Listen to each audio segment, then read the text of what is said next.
Hello everyone, welcome to शिक्षांतु।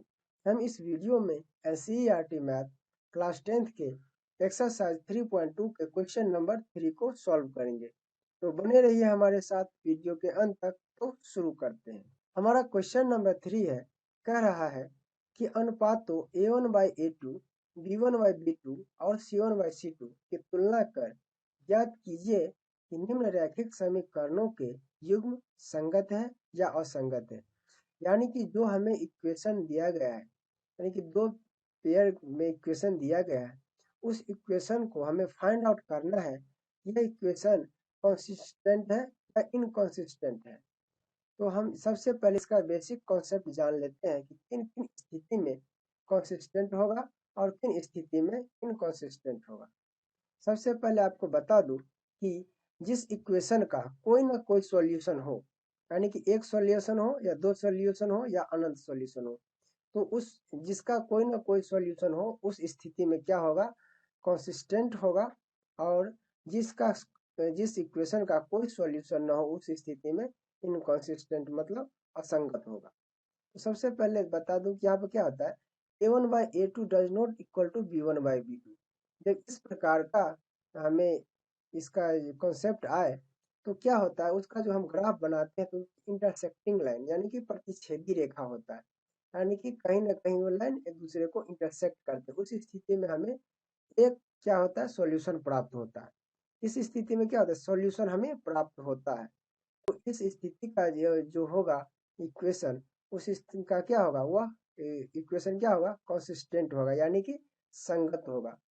इसके बाद अगर यदि a1/a2 equal to b1/b2 equal to c1/c2 हो, तो इस स्थिति में क्या होता है कि इसका जो हम ग्राफ बनाते हैं वो कोइंसिडेंट लाइन होता है, यानी कि एक लाइन एक दूसरे के ऊपर आ जाता है इसका ग्राफ। और इस ग्राफ का क्या होता है, इनफाइनाइट सॉल्यूशन होता है। फिर भी सॉल्यूशन तो आता है, तो सॉल्यूशन आने वाला क्या होगा, वो कंसिस्टेंट होगा यानी कि संगत होगा। ठीक इसके उल्टा यदि a1/a2 इक्वल टू है b1/b2 के पर c1/c2 के बराबर नहीं है, तो इस स्थिति में जो हमारा ग्राफ बनता है वो क्या होता है, पैरेलल लाइंस बनता है। और जो दो पैरेलल लाइन कभी एक दूसरे को इंटरसेक्ट नहीं करती है, जब इंटरसेक्ट नहीं करेगा तो उसका कोई भी सॉल्यूशन नहीं प्राप्त होता है। जब सॉल्यूशन नहीं प्राप्त होगा तो उस स्थिति में क्या होगा, वह जो इक्वेशन रहेगा वो क्या होगा, इनकंसिस्टेंट यानी कि असंगत होगा। तो ये हमारा क्या है, एक बेसिक कॉन्सेप्ट है। तो बेसिक कॉन्सेप्ट आप जान लेने के बाद चलिए हम चलते हैं सवाल पर। यहाँ पे सवाल क्या है, यहाँ पर बना लिखते हैं, e1 इक्वल टू कितना दिया गया है, 3 दिया गया है। और b1 इक्वल टू हमारा है 2, सॉरी a2 इक्वल टू है 2, b1 इक्वल टू है कितना 2, और b2 इक्वल टू है -3। उसके बाद c1 इक्वल टू है 5 और c2 इक्वल टू है कितना 7। यही C1 या इस साइड रहे या इस साइड रहे कोई फर्क नहीं पड़ता है। तो यहाँ पर हम कर इसको सबसे पहले हम करते क्या, a1/a2। a1/a2 करेंगे तो कितना हो जाएगा, 3/2 होगा। इधर b1/b2 करते हैं तो कितना होता है, 2 -3, यानी कि माइनस नीचे में नहीं होता है तो आ जाता है ऊपर।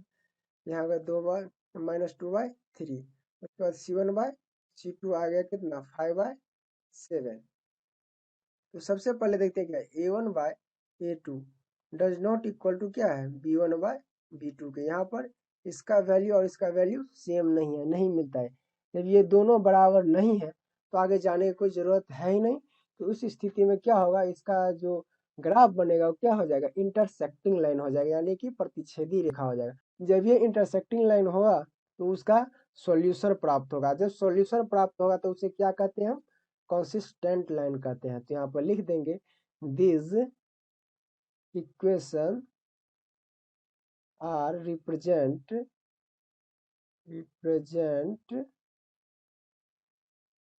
Intersecting line, line intersecting lines, so these equations are क्या है, consistent यानी कि संगत है, consistent है। देखिए क्या है, ये संगत है। ये इक्वेशन क्या हो गया, संगत हो गया। तो चलिए इसके बाद हम इसका दूसरा क्वेश्चन देखते हैं। इसका दूसरा क्वेश्चन है, यहाँ पर क्या है, a1 का वैल्यू कितना दिया गया है, 2 है। a2 का वैल्यू क्या होगा, 4 होगा। b1 का वैल्यू कितना होगा, -3। b2 का वैल्यू कितना होगा, -6। c1 का वैल्यू कितना होगा, 8। और c2 का वैल्यू कितना होगा, 9। यहाँ से अगर हम a1/a2 निकालते हैं तो कितना हो जाएगा, 2/4 होगा। तो यानी कि इसको हम अगर काट देते हैं तो 1/2 आता है यहाँ पर। उसके बाद क्या होगा, b1/b2 अगर हम इसका निकालते हैं कितना, -3/-6, यानी कि माइनस माइनस से कैंसिल हो गया और वो 3 2 जा 6, यानी कि 1/2 हो गया। उसके बाद c1/c2 कितना आता है, 8/9 है यहाँ पर। तो हमें क्या प्राप्त होता है यहाँ पर, a1/a2 तो 1/2 आ जाता है और b1/b2 भी 1/2 आ जाता है, लेकिन c1/c2 8/9 आता है, ये बराबर नहीं होता। तो इसे हम यहाँ पर लिख लेते हैं, a1/a2 equal to b1/b2 but does not equal to c1/c2। यहाँ पर क्या a1/a2 है, b1/b2 है, c1/c2 के बराबर नहीं है। तो इस स्थिति में क्या होता है, जो हमारा जो ग्राफ बनेगा वो क्या होगा, पैरेलल लाइंस बनेगा। अब पैरेलल लाइंस का क्या होता है, कोई भी सॉल्यूशन प्राप्त नहीं होता है, इसीलिए ये जो इक्वेशन होगा क्या होगा, इनकंसिस्टेंट होगा। तो चलिए हम लिख लेते हैं। तो यहाँ पर लिखेंगे, this equation are represent parallel lines, so there this equation are inconsistent, यानी कि असंगत। ये इक्वेशन क्या हो गया, असंगत हो गया। उसके बाद हम अगला क्वेश्चन देखते हैं। अगले क्वेश्चन में दिया गया है, a1 का वैल्यू दिया गया है यहाँ पर कितना, 3/2। और a2 का इक्वेशन में a2 का वैल्यू कितना दिया गया है, 9। वहीं b1 का वैल्यू कितना दिया गया है, 5/3। और b2 का वैल्यू कितना दिया गया है, -10, -10। वहीं c1 का वैल्यू कितना दिया गया है, 7। और c2 का वैल्यू कितना दिया गया है, 14। अगर हम इसका a1/a2 निकालते हैं तो क्या होगा, 3/2, उसके बाद में क्या हो जाएगा, 9, यानी कि 3/2 मल्टीप्लाई 9/9 कितना हो जाएगा, 3 3 जा 9, यानी कि 1/6 इसका वैल्यू आ जाएगा। उसके बाद अगर हम b1/b2 का वैल्यू निकालते हैं तो क्या हो जाएगा, 5/3 बाई में हो जाएगा -10, यही होगा। उसके बाद यहाँ पर क्या हो जाएगा, 5/3 इंटू माइनस, हम ऊपर में आ जाएगा, यहाँ लिख लेते हैं, इधर हो जाएगा कितना, 10, यह कितना 2, यानी कि -1/6। उसके बाद c1/c2 का मान कितना आ जाएगा, 7/14, यानी कि 1/2, यानी कि 1/2। तो यहाँ पर भी हमें क्या प्राप्त होता है, a1/a2, b1/b2 और c1/c2 सबका मान क्या आता है, अलग अलग आता है। तो हमें लिख लेंगे, a1/a2 does not equal to b1/b2। जब a1/a2 बराबर नहीं है b1/b2 के, तो इस स्थिति में हमें क्या प्राप्त होता है, इंटरसेक्टिंग लाइन प्राप्त होता है। जब इंटरसेक्टिंग लाइन प्राप्त होगा तो उस स्थिति में क्या, हमें एक निश्चित वैल्यू ज्ञात होगा, उसका एक सॉल्यूशन होगा। जब यह एक सॉल्यूशन प्राप्त होगा तो क्या हो जाएगा, कंसिस्टेंट लाइन होगा। तो चलिए हम यहाँ पर लिख लेते हैं, यहाँ पर लिख लेंगे इंटरसेक्टिंग लाइंस। तो क्या होगा, उसके बाद इसका जो इक्वेशन होगा लिखेंगे, सो दिस इक्वेशन आर क्या हो जाएगा, कंसिस्टेंट, कंसिस्टेंट, यानी कि क्या हो जाएगा, संगत। इस प्रकार से हम बना सकते हैं। उसके बाद हम देखते हैं किसका, 4 नंबर क्वेश्चन। 4 नंबर में क्या दिया गया है, a1 का वैल्यू दिया गया है 5 और a2 का वैल्यू कितना दिया गया है, -10। उसके बाद b1 का वैल्यू कितना दिया गया है, -3। और b2 का वैल्यू दिया गया है कितना, +6। c1 का वैल्यू वहीं दिया गया है 11 और c2 का वैल्यू दिया गया है -22। अगर हम इसका a1/a2 ज्ञात करते हैं क्या आता है 5 बाय माइनस का 10, यानी कि अगर हम इसको काट देते हैं तो कितना -1/2 आएगा इसका वैल्यू।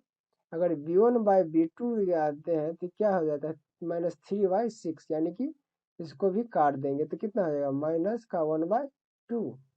वहीं अगर हम c1/c2 निकालते हैं तो क्या होगा 11 बाय माइनस का 12, यानी कि 1/2, ये भी कट जाएगा तो -1/2, यानी कि a1/a2, b1/b2, c1/c2 सभी का वैल्यू क्या है सेम है। तो हम इसे इस प्रकार से लिख सकते हैं a1/a2 equal to b1/b2 equal to c1/c2, यानी कि सभी का वैल्यू क्या है सेम है। अगर सभी का वैल्यू सेम हो तो उस स्थिति में हमें क्या होता है कि उसका जो ग्राफ बनेगा उसका ग्राफ क्या बनेगा कॉन्सिडेंट लाइन बनेगा, यानी कि संपाती रेखा बनेगा। जब जब यह कॉन्सिडेंट लाइन बनता है तो उसका इनफाइनाइट सॉल्यूशन आता है। तो क्या होगा हमारा ये जो इक्वेशन होगा ये क्या होगा कंसिस्टेंट, यानी कि संगत होगा। तो चलिए हमें इसे भी लिख लेते हैं। तो यहाँ पर हम लिख लेंगे this equation are represent coincident lines, इसीलिए क्या होगा ये इक्वेशन क्या होगा कंसिस्टेंट, यानी कि संगत होगा। चलिए इसके बाद जब इस क्वेश्चन का लास्ट क्वेश्चन नंबर देख लेते हैं। इस क्वेश्चन नंबर क्या है 5। यहाँ पर a1 का वैल्यू कितना दिया गया है 4/3 और a2 का वैल्यू कितना दिया गया है 2 दिया गया है। वहीं b1 का वैल्यू दिया गया है 2 और b2 का वैल्यू कितना दिया गया है 3 और c1 का वैल्यू दिया गया है 8 और c2 का वैल्यू कितना दिया गया है 12। यदि हम a1/a2 ज्ञात करते हैं क्या आता है 4/3, उसके बाय में क्या आता है 2, यानी कि 4/3 इंटू 2, ये क्या है 2 2 जा 4 कट जाएगा तो कितना 2/3 आएगा। वहीं b1/b2 अगर हम ज्ञात करते हैं तो क्या आता है 2/3 आता है और c1/c2 ज्ञात करते हैं तो क्या आता है 8/12, यानी कि 4 2 जा 8 और 4 3 जा 12, यानी कि 2/3।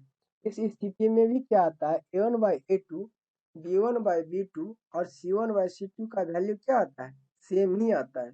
अगर सेम वैल्यू आता है तो उसे हम इस प्रकार से लिख सकते हैं, क्या लिखेंगे लिखेंगे a1/a2 equal to b1/b2 equal to c1/c2, यानी कि इसका भी क्या है जो ग्राफ बनेगा वो क्या होगा कॉन्सिडेंट लाइन बनेगा। जब कॉन्सिडेंट लाइन बनेगा तो क्या होगा उसका सॉल्यूशन प्राप्त होगा और सॉल्यूशन प्राप्त होगा तो वो क्या होगा कंसिस्टेंट होगा, यानी कि संगत होगा। तो चलिए हम लिख लेते हैं। तो हमने यहाँ लिखा this equation are represent coincident lines, यानी कि यह जो इक्वेशन है वे हमें कॉन्सिडेंट लाइन प्राप्त होता है, इसीलिए यह इक्वेशन क्या होगा ये कंसिस्टेंट होगा, यानी कि संगत होगा। तो इस वीडियो में इतना ही। अगर मेरा वीडियो पसंद आए तो इसे लाइक करिएगा, अपने दोस्तों के साथ शेयर करिएगा। तो मिलते हैं अगले वीडियो में, तब तक के लिए जय हिंद।